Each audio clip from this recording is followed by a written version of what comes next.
Hello everybody, it's James Vincent here, or Jay as most people commonly call me, here with another video for Dungeons and Dragons. Now, this episode is going to cover some basic things over character building. So, one thing when you're always figuring out what you're going to do in a Dungeons and Dragons game is you have to determine what your character, race, and class is. Your race and class are extremely important because your race will determine what best suits your class. Good example.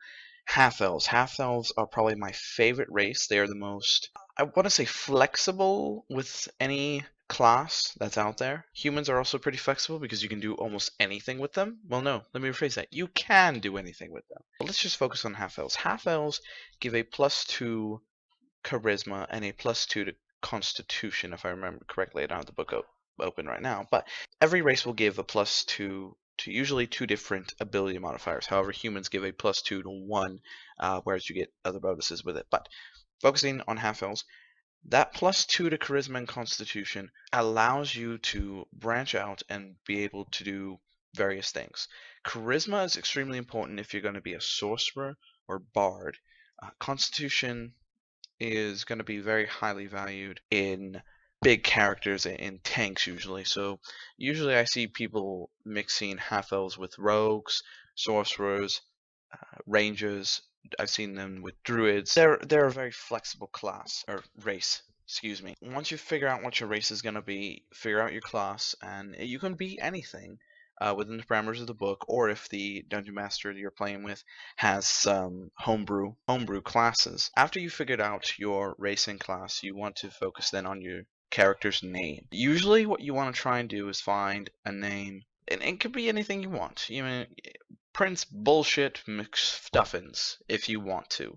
Of course, that'll depend on the DM. But usually what I've seen is you want your name to have some kind of significance. Good example, a rogue I'm currently playing has his middle name and his last name are all derived from, the middle name is derived from the individual he stole from, the most notable person he has robbed, as the last name is a nickname because the person he robbed was the owner of a stone quarry. That character's name is James Cornelius Stonehand. Cornelius being the stone quarry master, and Stonehand going back to the stone quarry. So you want to have your name to have some sort of significance, but it doesn't always have to. You know, you can play around with it.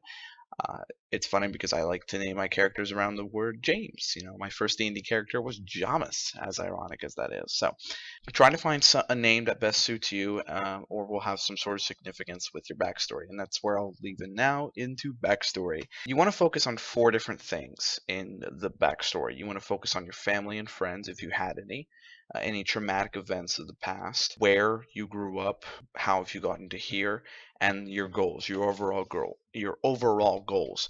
Rogue I'm playing right now, his goal is to kill these 5 individuals for what they did to him in the past. So you can have any goals you want. If you watch the show Critical Role, which I advise you do, it's an amazing show, streams every Wednesday night on Geek and Sundry Twitch. The character of Keyleth, which is a half-elven druid. That's also 5th edition, so keep in mind the 2 editions. Um, her overall goal I can see is just to try. I mean, her overall goal is to finish the path which she has been set on to become the next headmaster of her tribe. For her, I believe it's the Airshari. The Airshari are a bunch of druid tribes, but she's been particularly set on this path to meet the other tribes and become very powerful and eventually the headmaster of her tribe. So that's her overall goal. 2 other characters on the show, Vaxildan and Vexalia, that's her name. Vax is a half-elven rogue, where Vex is a half-elven ranger. I almost said druid again, but she's a half-elven ranger. And they're brother and sister, twin brother and sister. And their overall goal, I can tell, is to basically keep each other alive. You know, and also, speaking of which, I've mentioned all the 3 half-elves in that party.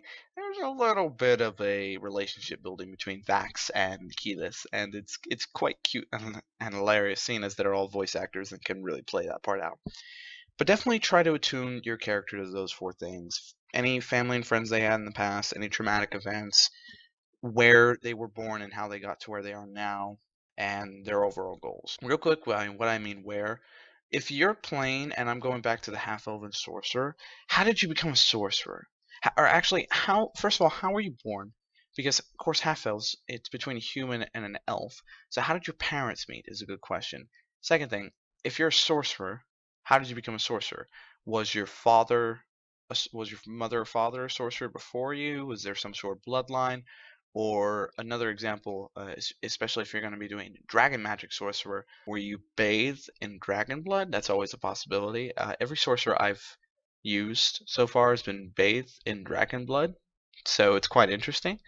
But figure out those things, your racing class, your name, and any and all background stuff that you can make, come up with to attune a more fleshed out character. The importance of this is not only for you to play as your character, but also for the dungeon master to form a story around your goals. And like I said, Critical Role, Max Mercer is definitely playing with everybody's goals of keeping everybody, where it would be Vax and Vex is keeping each other alive, or Keyleth, overall goal of becoming an Arashari headmaster. So that's my little video on character building for Dungeons and Dragons, and you can use this for any edition there is, and take the advice as you need it, and you know how to contact me if you have any questions. So other than that, I'll see you guys in the next video. Bye!